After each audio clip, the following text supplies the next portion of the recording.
এই রে, এই দেখো এবার পম্পা ঝাড় খাবে, এবার পম্পা ঝাড় খাবে। দিভাই আমি চুপ চুপ, আর কিছু আমি বলছি না।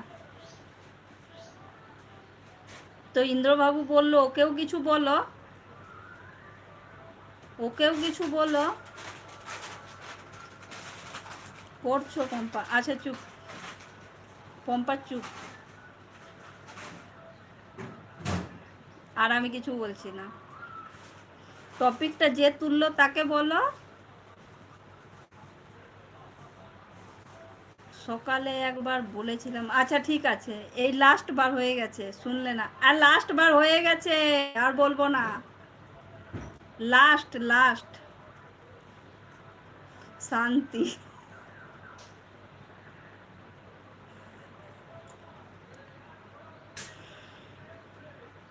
নিজে বুঝ